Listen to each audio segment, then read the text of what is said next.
I live in Austin, on a quiet street where porches lean forward like neighbors who listen too closely. My name is Nora Hayes. I cook for a living. If filming recipes in my small, very clean kitchen and talking to a lens counts as a living, my channel is called Skillet and Story. People say they come for the food and stay for the voice. I don't sing. I explain. Calmly. Clearly. As if every step could be made safe with a measuring spoon. Fridays used to be ours. Burger and film night, Evan called it. The one ritual that survived promotions, colds, and a broken water heater. I'd grind chuck with a little brisket, toast brioche, stir a quick sauce with smoked paprika and a whisper of honey. We'd eat at the coffee table and argue gently about which movie aged better. That was the rhythm I trusted. Like a recipe you can cook with your eyes closed. That Friday began like most of them. Evan left early in a navy jacket that made him look taller. He works at Northline Strategies, a clean glass office near the lake, and his title marketing analyst sounds both modest and important. His new supervisor, Sloane Ashford, had been at the firm 3 months. I met her once in an elevator. Crisp blouse, expensive perfume, the smile people wear when networking hurts. Evan kept calling her brilliant. I kept stirring my coffee and changing the subject. I filmed 2 videos that morning. One about quick pickles, the other about a chocolate glaze that looks like it practices piano. Between takes, I wiped the counter until it shone and checked the comments. Your voice slows down my heart, someone wrote. I didn't feel slow. I felt like the clock had begun walking ahead of me and I was trying to catch its sleeve. At noon my sister Dana texted, "Lunch tomorrow? And please tell me you're not ignoring the signs." Dana is an attorney who reads depositions the way other people read weather. She sees patterns before anyone admits they exist. I told her I was fine. I told myself the same thing. Then I opened the grocery app and ordered ground beef, brioche, russets, dill pickles, and apples because the night deserved a pie. By 4, the house smelled like patience, the kind that simmers low and doesn't complain. I set out 2 plates, set aside a third for photos, and lined up my little tripod by the window. Habit can feel like love when you do it carefully enough. At 5 I sent Evan a message. Don't be late. The sauce is perfect tonight. He replied with a thumbs up I pretended meant more than it did. 6:30 came, and with it a text from him. Quick wrap up with Sloane. I'll be there soon. I pressed the buns on the skillet anyway because routines run on autopilot. At 7 the fries came out shattering and hot. At 7:15 I sent another message. At 7:21 I called. It rang until a polite voice asked me to leave a record of my need. By 8, the burgers had cooled into a story I didn't want to tell. I kept the kitchen bright and the living room dim, so the house could look forgiving. I wrote Evan again at 8:05, 8:22, and 8:40 short sentences that didn't accuse. When silence kept answering I started counting. By 9 my thread showed 15 blue bubbles and 8 missed calls. I lined them up in my head like empty plates. Outside the street settled. The Ramirez boys finished with their scooters. Someone watered basil. A dog barked once and then changed its mind. I stood by the front window and watched my own reflection breathe. At 9:30 I did what people do when their logic runs out. I worked. I filmed a quick reel about late-night fries, smiling for strangers and pretending the other chair wasn't empty. The camera caught my hands and the hiss of oil and nothing else. On the 3rd take my phone lit up. Northline All Hands Monday 8 a.m. One of those group emails that make offices feel like families. I turned the screen face down and finished the voiceover. At 10:12 a message arrived. Don't wait up. Might be late. No punctuation. No reason. I stared at the words until they looked like a grocery list, then walked to the sink and washed a pan that didn't need washing. I could have raged. I could have begged. Instead I moved through the kitchen and put everything back where it belonged, including my breathing. The pie cooled obediently. The burgers did not. A quiet anger took the chair Evan usually used and sat there, back straight, hands folded, patient as a teacher. Around 11 the neighborhood fell into its soft sleep. I tried one last call, then turned off the porch light so the house could stop pretending to welcome. I took out my notebook, the one I use when recipes don't come out right, and wrote 3 lines. What I know. What I fear. What I will do. My pen hovered after the 3rd line and did not touch paper. Not yet. At 11:56, a set of headlights slid across our ceiling and stopped. The key turned. The door opened. Evan stepped in with the wrong cologne on his jacket, and the same please smile people wear after closing a good deal. He saw the plates on the counter, the pie on the rack, the phone beside my notebook, and me perfectly still. "Nora," he said like a greeting meant to soften a blow. He set his keys down carefully, as if the sound of metal could change the subject. It was a day. I waited. Sometimes silence fills a room better than furniture. He looked straight at me, as if standing on a diving board, and chose the water. "I was with Sloane," he said. "Not at work." For a moment, I didn't understand the sentence. It hung there, suspended between us, heavy and shapeless. I thought he might correct himself, fill the silence with something human, but he didn't. "I was with Sloane," he repeated slower this time. "We've been seeing each other. I didn't plan it. It just happened." I finished for him. My voice sounded even, but I could feel my pulse in my fingers. "That's what you were going to say, right?" He nodded, eyes fixed on the floor, the picture of cowardice dressed as remorse. "You missed dinner," I said, almost absently. "You missed the movie too. We were supposed to watch Casablanca. Fitting choice, don't you think? Everyone betrays everyone in that one." He opened his mouth, maybe to apologize, maybe to justify himself. I didn't let him. "Do you love her?" He hesitated. That was all the answer I needed. The smell of cold burgers filled the space between us. The kitchen clock ticked loud enough to mark time's cruelty. He reached for me, but I stepped back. "Don't," I said softly. "You don't get to touch me after coming home smelling like her perfume. Sit down."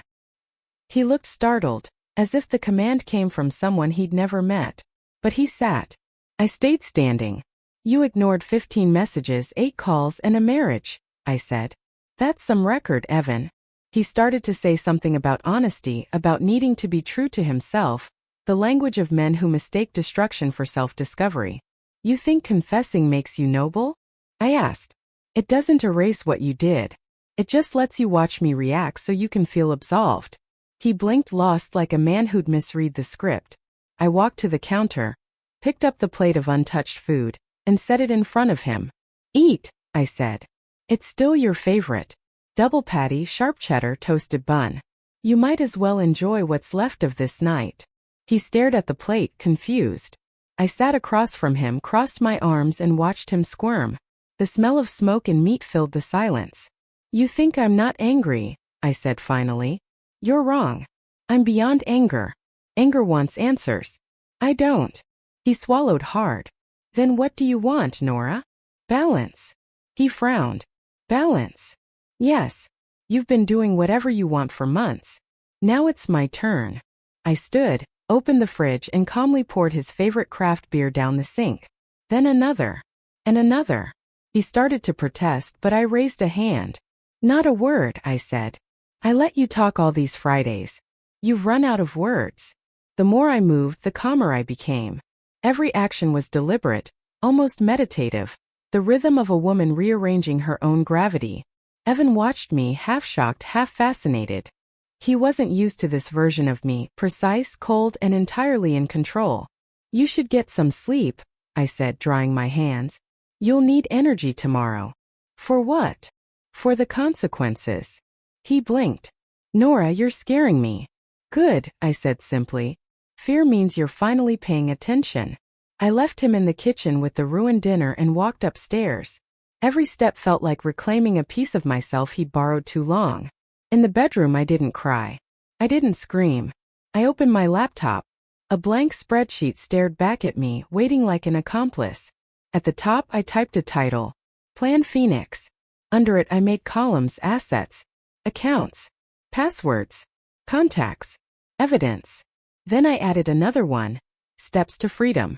Each keystroke steadied me. Numbers and logic have a way of making chaos obey. By the time the clock struck 3, the plan was halfway written.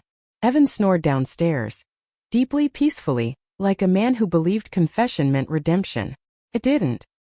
He had no idea that his perfect Friday night had just birthed the end of our marriage and the start of my rebirth. And I wasn't even finished yet. I slept less than 2 hours, but when dawn came, I wasn't tired, I was ready. The first thing I did was check the bank app. Our joint savings glowed on the screen like a target. With steady fingers, I transferred every cent into a private account I'd opened 3 months ago. Back when the perfume on Evan's shirts had changed and my instincts had whispered prepare. Next, I canceled his cards. Then I scheduled his secondary phone line for suspension by noon. Then the spare credit he used for client dinners. By 6 a.m., Evan's privileges had expired. I brewed coffee black and bitter exactly how I didn't like it. The smell filled the kitchen, curling around the wreckage of last night like smoke after a quiet fire. I checked my notebook, the one now titled Plan Phoenix. Step 1 was complete. Step 2 required creativity. I opened my messages and found the name I needed. Liam Porter, 28, photographer, lives across the street. I'd hired him once to take stills for my recipe book proposal. He had that easy confidence of people who understand light, both the kind that comes through windows and the kind that hides behind faces. I typed, "Quick shoot this morning? Pay double. Bring your camera and an appetite." He replied within 5 minutes. "You're either launching a brand or planning revenge. Either way, I'm in." Eat at 7:30. Perfect. By 7 o'clock, the kitchen looked like a magazine spread. I cooked deliberately, the kind of breakfast that announces itself. Golden pancakes, caramelized bacon, berries glazed in honey. The same meal Evan always bragged about to his colleagues, the one he said made Fridays feel like home. At 7:15 I heard Liam's knock.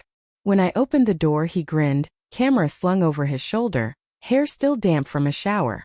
"You look like a woman about to start a war," he said. "Maybe," I replied. "Coffee." He stepped inside, scanning the table. "Wow, this smells incredible. What's the occasion?" "Closure," I said simply. He raised a brow but didn't ask more. That's what I liked about him, curiosity with boundaries. We were halfway through plating when I heard footsteps upstairs, Evan's.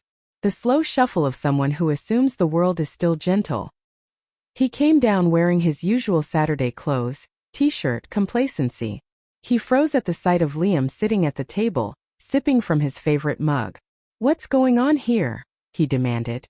I smiled lightly. "Breakfast shoot. You remember Liam, right? He helped me with that cookbook pitch."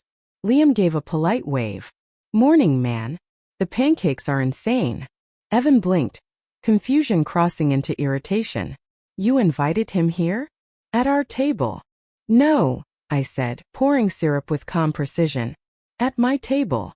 He took a step closer, his voice lowering. "Nora, can we talk privately?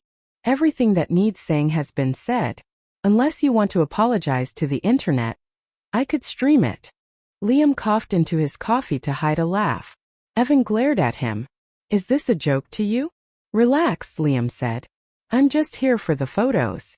Evan turned to me, eyes hard. "You're humiliating me." I met his gaze. "You did that all by yourself." I slid a document across the table. His name printed at the top. "Dana drafted these this morning. It's a preliminary separation agreement. You'll find your copy in your email too." He stared down at the pages. "You can't be serious." "I'm finished being patient, which is close enough." Evan's phone buzzed. Sloane's name glowed on the screen. He declined it instantly, panic flickering through his face. Liam tilted his head. "She calling about the promotion or the affair?" Evan's face flushed. You told him?" "I didn't have to," I said. "You just did." The phone buzzed again. This time I leaned in and read the preview aloud. "Richard found out. Call me now." Interesting. Evan looked like someone who just realized the ship he'd boarded was already sinking. I poured myself coffee and leaned against the counter. "You should probably go, Evan. Sloane's husband sounds like a man who doesn't take betrayal well." He stared at me. That same stunned, speechless stare men get when control slips through their fingers. "You've lost everything," I said quietly. "The least you can do now is leave with dignity." He opened his mouth, then shut it again. For once he seemed to understand silence. Liam snapped a photo, the light hitting the scene just right. Me standing calm, Evan small and cornered. "Perfect," Liam murmured. "That's the shot." Evan grabbed his keys and stormed out. The door slammed hard enough to rattle the glasses. I waited until his car pulled away before letting out the breath I'd been holding since midnight. Liam looked at me, half smiling. "So, was that breakfast revenge or therapy?" Both, I said. He raised his mug. To your next chapter. I clinked mine against his. To new recipes. The morning light spilled across the table, bright and clean. The kind of light that makes you believe in beginnings. And for the first time in months, I felt hungry again. By Monday morning, Plan Phoenix had begun working quietly on its own. I didn't need to lift a finger. Truth was already doing the heavy work. Dana texted me at 8 sharp. It's happening. His company is in chaos. Attached was a screenshot from a corporate group chat. Sloane's husband, Richard Ashford, had emailed the board of Northline Strategies over the weekend. Evidence. Screenshots. Hotel receipts. A list of policies violated in bold type. Evan must have thought office romance made him interesting. Now it just made him unemployed. At 9:17 a.m. he called. I let it ring. Then again. Then again. I answered on the fourth call only because I wanted to hear what panic sounded like in his voice. They're firing me, Nora, he said, words tumbling fast. They've got emails timestamps. Sloane's blaming me, saying I manipulated her. You have to. I don't have to do anything, I said. Maybe try honesty. It's new for you. Nora, please. You don't understand. Oh, I understand perfectly. You built a career on persuasion. You persuaded your boss into a scandal. Now she's persuading HR to throw you under the bus. Full circle. There was a pause, a small cracked sound, the kind of silence that sits between a man and the consequences of his choices. He tried again. They said if I sign a confidentiality agreement, I'll get 2 weeks of severance. Take it, I said. 2 weeks is generous. You should thank them. Nora, don't do this. I'm not doing anything. You did. I ended the call before he could reply. Outside, the neighborhood shimmered in early heat. Across the street, Liam was photographing a family with a golden retriever, his laughter carrying faintly on the air. It sounded like the opposite of regret. By noon, the story was everywhere in Northline's little world. Sloane Ashford's resignation had been announced effective immediately. Her father, the firm's senior partner, was retiring for health reasons. Corporate euphemisms are tidy tombstones. I closed my laptop and opened the window. The scent of my apple candles mingled with the faint aroma of grilled food from a neighbor's porch. For the first time in months, I didn't feel trapped inside my own story. That afternoon, Dana stopped by, crisp in her navy suit, carrying a folder thicker than my patience. You're officially protected, she said, setting it on the counter. He can't touch your accounts, your car, or the house. Everything's in your name now.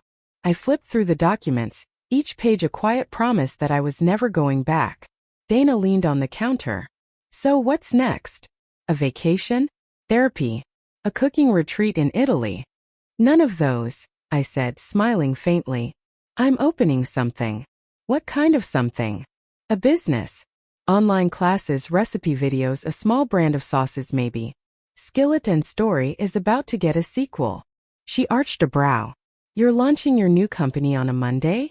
No, I said. On a Friday. The same day he cheated. Poetic symmetry. She laughed softly. Remind me never to cross you. Noted, I said. Coffee. We drank it on the porch, two sisters watching the street breathe. When she left, the sun was beginning to sink behind the maples, gilding the world in late forgiveness. Later my phone buzzed. Liam again. Need a brand shoot for your new project? Always, I typed back. Friday morning. The cursor blinked for a second before his next message arrived. Perfect. I'll bring the light. And just like that, Plan Phoenix shifted from destruction to creation. The house, once heavy with waiting, now felt wide and awake. I wiped the counter, set fresh flowers by the window, and wrote the final note in my notebook. Step 7, rise. Friday arrived bright, shamelessly beautiful, the kind of morning that doesn't remember the storms it followed. The same day of the week when Evan used to bring home cheap red wine and call it romance. Now it belonged entirely to me. The kitchen was alive with sound. My stand mixer humming, the camera clicking, and Liam's easy voice saying, "Hold that smile. Perfect. Now turn the spoon just a little." We were shooting the launch photos for my new business, Rise and Hearth, a mix of online classes and handmade sauces.